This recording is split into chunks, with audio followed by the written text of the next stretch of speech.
नमस्कार, मैं हूं दीपक। बिग बॉस 15 के आज के एपिसोड में जय ने दी है प्रतीक को गाली, शमिता शेट्टी के चेहरे की उड़ गई है लाली, जंगल वाले बजा रहे हैं ताली क्योंकि घर वालों के हाथ रह गए खाली, और कलर्स टीवी ने अपनी स्क्रिप्ट खाम में पब्लिक ऊपर थोप डाली करण नीति नाम से। और बीते कुछ दिन पहले करण राज के नाम से प्रोमो रन किए गए करण नीति। आपने ये एपिसोड देखा? क्या आपको करण नीति दिखाई दी?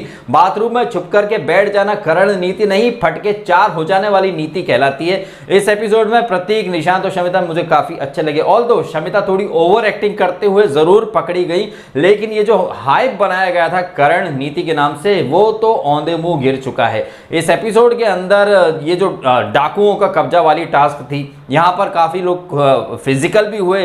अफसाना देखिए भाई, इतनी डम्बो है, मतलब आपको पता है कि एक बार प्रतीक वहां पे किल्ड वाला स्टिकर लगाने आ चुका है, उसके बाद भी वो वहीं खड़ी है। और यही नहीं, अफसाना ने अपना डम्बो अवतार घर के अंदर भी दिखाया था। वो कुछ खाना पीना समझ के वो तेल ही पी करके चली गई।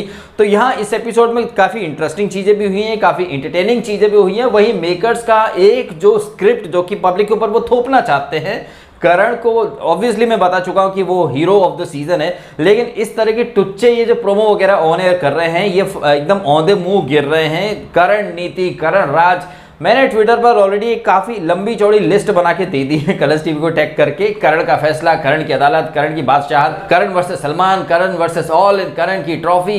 तो मतलब करण के नाम से यहाँ बिग बॉस पता नहीं कैसे अतरंगी प्रोमोज लाएगा एक हाइप बनाने के लिए, लेकिन एपिसोड में जो होता है उसका प्रोमो से कहीं कोई सरोकार होता ही नहीं है। एनीवे, इस एपिसोड की शुरुआत होती है वो बिग पिक्चर, रणवीर सिंह ला रहा है सस्ता केबीसी। तो यहाँ सस्ते केबीसी का भर के प्रमोशन हो रहा है।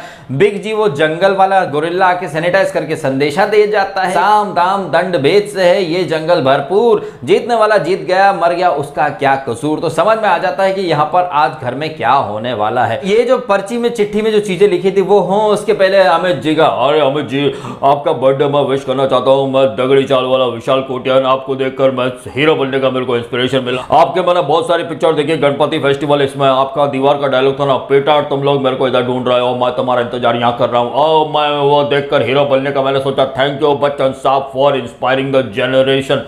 हमारी तरफ से भी बच्चन जी आपको बहुत सारी शुभकामनाएं। आप ऐसे ही लोगों को करोड़पति बनाते रहिए, कभी हमको भी बुलाइए। एनीवे, यहाँ इस एपिसोड में ये डोनाल्ड ब्रेकफास्ट लंच, यहाँ पर देखिए घर वालों के किरदार कैसे निकल के आ रहे हैं। पिछले वीक जय भानुशाली ने शमिता शेट्टी के लिए एक स्टेटमेंट बोला था, शमिता शेट्टी आप कप्तान बन गई हो, मतलब शमिता शेट्टी आप रहोगी वहां पर, लेकिन प्रिविलेज हमको देना। जब ये कप्तानी की जब टास्क और बातचीत वगैरह हुई थी, आज आप देख लीजिए कि वो जय भानुशाली जो कि शमिता से ये उम्मीद कर रहा था कि आप खाओ वहां पर अंडा यहाँ देना, आज डोनाल्ड के लिए बोल रहा था कि वो खाती यहाँ है, अंडा वहां देती है। एक अलग ही इनका दोगला व्यवहार मुझे देखने को मिला। जय भानुशाली, विशाल कोटियान, नो डाउट वो एंटरटेनिंग है, वो बढ़िया कमेंट्री करता है एपिसोड के स्टार्ट एंड में, उसकी टिप्पणियां बहुत अच्छी लगती हैं, लेकिन एक दोगला रूप हमें देखने को मिला। जिस तरह से डोनाल्ड और कुछ आई थिंक 1-2 लोग और थे जो कि मुख्य घर में जाकर कुछ खा पी रहे थे, वहां काम वगैरह कर रहे थे, या फिर अलग ही अपनी सेटिंग वगैरह सबकी चल रही होंगी, ग्रुप अलायंस ये सब वगैरह चल रहा होगा। हमने विशाल कोटियान के मुंह से कुछ बातें सुनी कि अपना जिस पर हक नहीं हो अपन को वो चीज़ नहीं खानी चाहिए, रूल नहीं तोड़ना चाहिए, जबकि हमने, अगर हम गलत नहीं है तो हमने इसी बिग बॉस 15 में लास्ट वीक ही देखा था। सो जाते हैं सब लोग मुख्य घर वाले, तो ये विशाल जय का चाय बनाने जाते हैं, कुछ वहाँ नमकीन वगैरह रहता है वो सब खा लेते हैं, लेकिन अब देखो अपने को नहीं जाना उस घर में, अपने को उस घर में किसी और के हक का अपने को नहीं खाना। तो आपने देखा कितनी आसानी से ये जंगल वाले थूक थूक कर चाट लेते हैं। खुद जब चोरी छुप के जाते हैं, चाय वगैरह कॉफी वगैरह उठा के ले आते हैं, तब सब चलता है, लेकिन डोनाल्ड से कहीं ना कहीं लोगों को एक खुन्नस हो रही है। डोनाल्ड ब्रेकफास्ट बनाती है, लंच बनाती है, वो लेट हो जाता है, तब तक लोग भूखे रहते हैं। तो एक ऐसा माहौल मुझे दिखाई दे रहा है जहां पर तेजस्वी जो है वो पूरे किचन को डोमिनेट कर रही है, उसको अप्रिशिएट भी करते हैं, बट कहीं ना कहीं डोनाल्ड को वो क्रेडिट नहीं मिल रहा। आई थिंक इन लोगों का एक मुहिम चल रहा है कि बॉयकॉट बेस्ट करके एक हैशटैग बना रहे, तो जितना वो यहां से दूर होगी, वो दूसरे ग्रुप वाले वहां तो मौके की तलाश में ये कि कब वहां से कोई खिलाड़ी टूट कर आए तो वो हम अपने खेमे में ले लें। अफसाना पर तो ये लोग डोले डाल ही रहे थे, और अफसाना भी दोधारी तलवार है, वो दोनों तरफ चलने की, दोनों ही तरफ के लोगों को काटने की कोशिश करती है। ये तमाम बातों के दौरान टास्क अनाउंस हो जाती है, डाकू का कब्जा, 5 लेवल हैं। विशाल गब्बर बना, कहो धौलिया क्या खबर लाए हो, एकदम गब्बर के अंदाज में, काफी एंटरटेनिंग अंदाज, और उसकी जो वाइफ का किरदार है वो तेजस्वी निभा रही है। ये 5 लेवल का है, मतलब ये डाकू, फिर इनके जो राइट हैंड चंगू मंगू, कौन, जय भानुशाली और करण कुंद्रा, फिर आगे गार्ड, फिर वो बावर्ची जो बने हुए हैं। तो ये 5 लेवल की कुछ ऐसी लेयर्स बनाई गई हैं। इन लेयर्स में जो लोग हैं जैसे गार्ड्स, बावर्ची, वो बॉडी गार्ड्स और फिर वाइफ और फिर वो मुख्य सरदार डाकू का एक एक करके सबको मारना है। और मारने का जो तरीका है वो बिग बॉस अंदर सुनाते हैं प्रतीक को, शमिता को और निशांत को। आप यहाँ देखिए बिग बॉस का जबरदस्त वाला game. Big boss confession room में इनको आके बताता है, लेकिन बिग बॉस बोले इसके पहले ओके हाँ हम समझ के निशांत हवा में उड़ने लगता है, बिग बॉस उसको शांत कर देता है। करना यह है, मारना ऐसे है कि ये जो घर वाले जो जंगलवासी हैं जो कि घर के अंदर आ नहीं सकते, इनका सामान ऑलरेडी घर के अंदर रखा हुआ है अलग अलग हिस्सों में। बड़ी आसानी से आप वो सामान लेकर आओ, कैमरे में अनाउंस कर दो, स्टोर रूम में जाके सामान रख दो और ऐसे करके आप उनको मार सकते हो। लेकिन जंगल वालों को पता ही नहीं है, उन्हें आवाज ही नहीं है, इल्म ही नहीं है कि कैसे मारे जाएंगे। तो यहाँ पर माइंड गेम बहुत जबरदस्त वाला बिग बॉस खेल गया, सिर्फ जंगल वालों के साथ ही नहीं बल्कि पब्लिक के साथ भी, क्योंकि पब्लिक को करण नीति, जंग जीती जाती है रणभूमि में रणनीति से, लेकिन बिग बॉस में चलती है करण नीति। तो करण नीति यहां किसी तरह से काम आई, ये आप खुद तय करके ऑनेस्टली बताइएगा कि क्या करण नीति काम आई, क्योंकि करण नीति तो उल्टी डायरेक्शन में चल रही थी। ये अगर ये लोग जीते हैं तो इस वजह से जीते हैं क्योंकि जो तीन जो घर वाले हैं उनके पास टारगेट बहुत ज़्यादा थे, मतलब टाइम कम था, टारगेट अचीव करने की कोशिशें उन्हें कम समय में करनी थी, जिसमें कुछ हद तक वो कामयाब हुए। वहीं काफ़ी बार ये लोग ओवर कॉन्फिडेंस के शिकार या फिर ये कहें कि स्टूपिडिटी, शमिता और स्टूपिडिटी हमेशा एक साथ चलते हैं, क्योंकि जैसे ही बिग बॉस ने बोला ये राउंड स्थगित हो चुका है, इसके बावजूद शमिता शेट्टी जो थी वो स्टोर रूम के अंदर ही थी, उनको लग रहा था कि हाँ हाँ कर लिया। और शमिता शेट्टी ने ओवर एक्टिंग बहुत की साहब, लग गई तो उसको अफसाना को भी थी और उसको अच्छे तरीके से इसने तेजस्वी ने जवाब दिया कि टास्क में सबको लगी है और अपनी टांगे वगैरह दिखा रहे थे क्योंकि छोटे कपड़े पहन के खड़े थे तो इन्होंने अपने पैर दिखा दिए। लेकिन Shamita, oh my god you want me to open my pant and show you, तो oh my god don't teach me, don't tell me. भाई अंग्रेजी मीडियम में पढ़ी ना साहब, उनको बिग ब्रदर में जाना था, गलती से बिग बॉस में आ गई है शम्मोद शेट्टी और यहाँ कहीं ना कहीं उनका दोगला रूप हमें देखने को मिला। उन्हें तो लग गई तो वो रोएंगी, लेकिन उस टीम को वो लग गई। ओ माय गॉड ये कोई चोट थोड़ी, चोट तो हमारे यहाँ होती कुंद्रा परिवार में। कुंद्रा मतलब करण कुंद्रा नहीं, जीजू कुंद्रा, वही पौने वाले, लिंक कहाँ है बे। खैर यहाँ ये खींचतान चलती रहती क्योंकि जंगल वासियों को पता ही नहीं है। यहाँ उमर एक आइडिया देता क्यों ना हम ब्लॉक करते हैं इन सबको। आई थिंक ये स्ट्रेटेजी काम कर सकती थी अगर ये लोग थोड़ा और बढ़िया तरीके से उसकी बात को सीरियसली लेते। सिर्फ दरवाजा ब्लॉक करना इन लोगों ने सोचा, इन्होंने हालांकि थोड़ा एक दिमाग और लगाया कि चलो ये तीनों लोग कोड में बात कर रहे हैं, और ये आई थिंक यहाँ से थोड़ा गलत ट्रैक पर इनकी गाड़ी चली गई, क्योंकि जब अक्कासा घर के अंदर आई थी उन्होंने इजीली देख लिया था कि प्रतीक ने कुछ रखा है स्टोर रूम के अंदर। तो क्या आपको नहीं लग रहा कि इन लोगों को स्टोर रूम ब्लॉक कर लेना था? ब्लॉक से मतलब ऐसा नहीं कि सामने सोफा रख दिया, वहां पर अपने 2-3 लोगों को खड़ा कर देना चाहिए था, क्योंकि स्टोर रूम में आप चीजें रखोगे वहीं से किसी न किसी का मर्डर अनाउंस हो जाता था। तो यहाँ पर आई थिंक ये लोग गच्चा खा गए। ऑल्दो करण कुंद्रा गया वहां पे स्मार्ट बनकर वो कैमरा उठा लाया, लेकिन अक्कासा बेवकूफ, मतलब क्या बोला जाए उसको, एक वो ये क्या नाम इसका जो तेल पी गई थी यार, अफसाना अक्कासा, नाम एक ही है, नाम राशि भी एक ही है और दोनों की हरकतें भी ऐसी हैं। अक्कासा के सामने प्रतीक ने वो स्टोर रूम में वो रखा और मैडम उठ के चली आई। एक बार भी नहीं सोचा कि एक टास्क चल रही है, जरूर यहाँ प्रतीक कुछ कर रहा होगा, लेकिन नहीं, उठ के बाहर आ गई। अच्छा मुझे थोड़ी पता था, और वो अफसाना पता है कि प्रतीक स्टिकर लगा रहे तो दूर हट जाओ ना। तेजस्वी बोल भी रही थी कि आप हट जाओ ना, लेकिन नहीं, घूमेंगी भाई। बॉडम कैसे दिखेंगे? बॉडम दिखेंगे तभी तो लोग क्यूट बोलेंगे, क्योंकि बिग बॉस में बॉडम को या फेक लोगों को ओ माय गॉड दोस्तों क्यूटनेस का झरना है। एनीवे यहाँ सिम्बा का ट्रिमर रख दिया जाता है स्टोर रूम के अंदर और सिम्बा का जब मर्डर अनाउंस हो जाता है उस बेचारे को पता ही नहीं चलता। तो सिम्बा चूंकि रक्षक की कैटेगरी में था तो जितने भी रक्षक थे गार्ड जैसे कि सिम्बा, ईशान, उमर, ये सब पहले लेवल से बाहर हो जाते हैं। इसी दौरान आर्ग्यूमेंट होते हैं, तीखी बहस होती है शमिता और तेजस्वी, निशांत कितना दोगला भाई, इतना चिल्लाता है। कल लोगों ने लाइव फीड देख रहे बड़ी हाइप बना दी कि निशांत का दम घुट गया था। भाई साहब पहले वीक में आपने देखा ना वो ब्लॉक करने में, जब उधर से वो 10-12 लोग थे, इधर 3, हाथ दब गया, सैंडविच बन गया।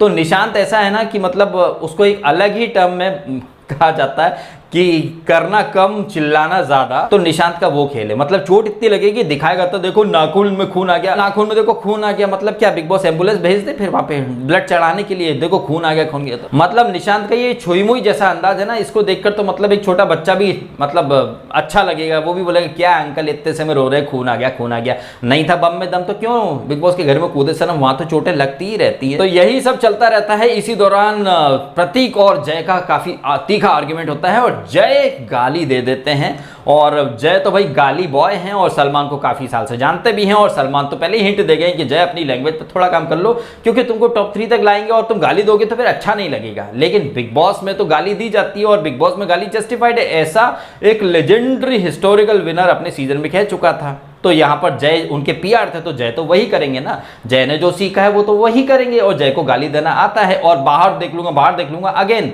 जिनके ये पीआर थे उनको हूबहू या कट कॉपी पेस्ट मोड में कर दिया। यहाँ पर प्रतीक की मैं तारीफ करूंगा, जिस तरह से उसको वीकेंड पर बैशिंग हुई है, उसने काफ़ी कंट्रोल करा, उसने एक्चुअली में काफ़ी कंट्रोल करा, और वो साइन दिखा रहा है इंप्रूवमेंट के। ये बात मैं ही नहीं, करण कुंद्रा जो है वो भी इस एपिसोड के अंदर बोल रहे थे towards the end, Shamita Nishant के साथ बैठकर, कि ये जय भानुशाली बहुत खुन्नसी इंसान है, इसने अक्कासा को नॉमिनेट कर दिया खुन्नस में, और वो खुन्नस लेकर के चल रहा है। तो जय भानुशाली अगर ऐसे खुन्नस रखेगा, ऑब्वियसली कॉन्ट्रैक्ट है भाई, तो कॉन्ट्रैक्ट के तहत उनको निकाला तो नहीं जाएगा, लेकिन ऐसा करके ना उसने इतने सालों में जो इमेज और रेपुटेशन बनाई है उसकी तो वाट लगने वाली है और धज्जियां उड़ने वाली हैं उसकी इमेज की। साबित क्या करना चाहता है? आई डोंट थिंक कि जय भानुशाली कोई बहुत बलशाली इंसान है, लेकिन जय भानुशाली सीजन खत्म होते होते खुद को जय गालीशाली इंसान के रूप में जरूर पोर्ट्रे कर देगा। उसकी वाइफ माही विज बड़ा जबरदस्त पीआर कैंपेन चला रही है, प्रतीक के एक एक वर्ड को वो शेयर करती है, लेकिन खुद के पति जो गालियां दे रहे हैं, मैडम कैसे जस्टिफाई करोगे आप? मतलब दूसरे के दामन को आप दागदार बनाना चाहते हो, लेकिन आपके पति तो खुद आपकी पूरी चादर ही दागदार बना चुके हैं। मतलब प्रतीक का रूमाल आप दिखाना चाहते हो कि गंदा है, आपकी तो पूरी चद्दर पर्दे सब कुछ आपके यहाँ दागदार हो चुका है जय गालीशाली की बदौलत।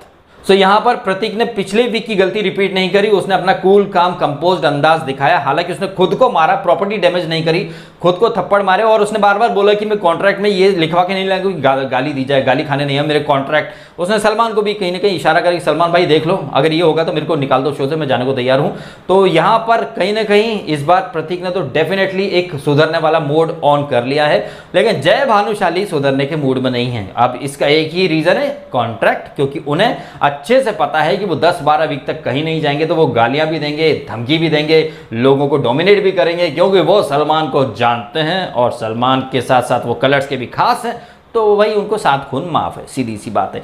तो यहाँ पर ये सिम्बा के बाद वो अक्कासा ही नहीं, मायशा, जिसका वो चप्पल जूता कुछ वो रख देती है, तो ये दो लोग यहाँ पर दो लेवल जो है, एक तो गार्ड वाला और ये बावर्ची वाले, ये बाहर हो जाते हैं। फिर टाइम कम पड़ जाता है, और इस टाइम कम इसलिए पड़ जाता है क्योंकि बाहर ये सब लोग घेर के खड़े हो जाते हैं। एक फेक फाइट भी प्लान की जाती है। अब आप देख लीजिए कि बिग बॉस में कैसे लोग बड़ी ही ईजिली एक नकली फाइट को काफी असली तरीके से दिखाने की कोशिश करते हैं। जैसे प्रतीक को रोकने के लिए ईशान एक नकली फाइट प्लान करता है और फटके फ्लावर हो जाती है गाली बॉय जय की। और करण नीति, मतलब चाणक्य नीति को फेल करने के लिए करण नीति नाम रखा जा रहा है, लेकिन बाथरूम में छुपना फटके फ्लावर नीति कहलाती है। और ये बाथरूम में आधे घंटे तक छुप जाते हैं, लेकिन प्रोमो आपने देखे, करण राज, करण नीति, ये फटके फ्लावर नीति थी साहब, ये और कुछ नहीं था। सो समय की कमी से ये प्रतीक और निशांत और शमिता जो है टास्क कर नहीं पाते हैं, और जंगल वासियों को 30 वो मिल जाते हैं टुकड़े उनके रोड मैप के। ये रहा है इस एपिसोड का हाल। जंगल वासी बहुत ज्यादा खुश हो चुके हैं, वही शमिता के काफी गुर्दे छिल चुके हैं। शमिता के गुर्दे कल और छिलेंगे जब वो एक और टास्क करेंगे जहां पर उमर काफी ज्यादा एग्रेसिव होगा। तो वो तो जो होगा कल होगा, वो हम कल के एपिसोड में देखेंगे। आप कमेंट करके बताएं आज के एपिसोड के बारे में आपके ओपिनियन क्या है। आपको नहीं लग रहा कि जब इनको जंगल वासी को पता चल चुका था अक्कासा की बदौलत कि स्टोर रूम में इन लोगों को सामान रख रहे हैं, तो स्टोर रूम के वहां पर अपने 2-3 लोगों को खड़ा कर देना चाहिए था, रादर देन दरवाजा ब्लॉक करके खड़े हैं। आई थिंक यहाँ थोड़ा इनको बढ़िया प्लानिंग करनी थी। उमर ने बोला था ब्लॉक कर लो, लेकिन यहाँ पर जय और ये करण अलग ही डायरेक्शन में चल पड़े। टीम आई थिंक फोकस्ड, एक सिंक में ये लोग काम नहीं कर रहे थे। सब जिसका मन आ रहा था वो वैसे कर रहा था। आई थिंक इस वजह से ये सिम्बा को नहीं बचा पाए, मायशा को नहीं बचा पाए। अपने दिल पर हाथ रख के बताइएगा, क्या आपको कहीं से कहीं तक करण नीति दिखाई दी? क्या आपको नहीं लग रहा कि मेकर्स बहुत ही जल्दी एक स्क्रिप्ट जो है पब्लिक के ऊपर थोपने लग गए हैं? जैसे विकास को बहुत जबरदस्त तरीके से मास्टरमाइंड के रूप में पोर्ट्रे करते थे हर प्रोमो में, ऐसे ही यहाँ पर ये दूसरा ही वीक है और करण कुंद्रा को करण राज, फिर करण नीति, फिर करण का फैसला, करण की ट्रॉफी, करण बादशाह, करण वार, करण स्टेशन, करण ये करण वो, तो बहुत ज़्यादा कहीं ना कहीं करण को अभी से ये लोग शो का हीरो बनाने पर उतारू हो चुके हैं। और कहीं ना कहीं पब्लिक ऑब्वियसली जानती भी है कि करण MTV का बहुत बड़ा फेस है, तो डेफिनेटली वो टॉप 2 टॉप 3 इजीली जा रहा है। और कहीं ना कहीं एक ऐसा नैरेटिव तैयार किया जा रहा है कि करण ही पूरे शो को रन करने वाला है, ऐसा एक माहौल बनाया जा रहा है, ये एक स्क्रिप्ट थोपी जा रही है, ऐसा मेरा मानना है। और जय भानुशाली जो कि अब जय गालीशाली के रूप से विख्यात होना चाहते हैं, इसलिए वो भर भर के गाली दे रहे हैं। प्रतीक जो कि पिछले वीक बहुत ज्यादा नेगेटिव और गलत गया था, वो यहाँ काफी अच्छा गया, उसने अपना एफर्ट भी दिखाया है और मर्यादा के दायरे में रहकर उसने गेम खेला है, जो कि आई थिंक पूरी तरह जस्टिफाइड है। वो छुपाना और वो स्टिकर लगाना, वो अफसाना के पीछे भागा जरूर था, लेकिन यहाँ गलती अफसाना की मानूंगा, क्योंकि आपको तेजस्वी ऑलरेडी बोल चुकी थी कि आप हट जाओ, लेकिन ये भी डम्बो है, क्या ही बोला जाए हिप्पोपोटामस को। अब इस हिप्पोपोटामस बोल दिया तो लोगों के गुर्दे छिल जाएंगे। तो आप कमेंट करके बताएं आपके ओपिनियन इस एपिसोड के बारे में, और अगर आपको ये वीडियो अच्छा लगा है तो इसको भी लाइक करो भाई, भर भर के लाइक करो अगर आप कर सको तो, और शेयर भी करो सब मित्रों के साथ, और सब्सक्राइब भी करो डीएसके टॉक्स अगर आपने नहीं किया है तो। आपने समय निकाला और ये वीडियो देखा, आपका बहुत बहुत धन्यवाद।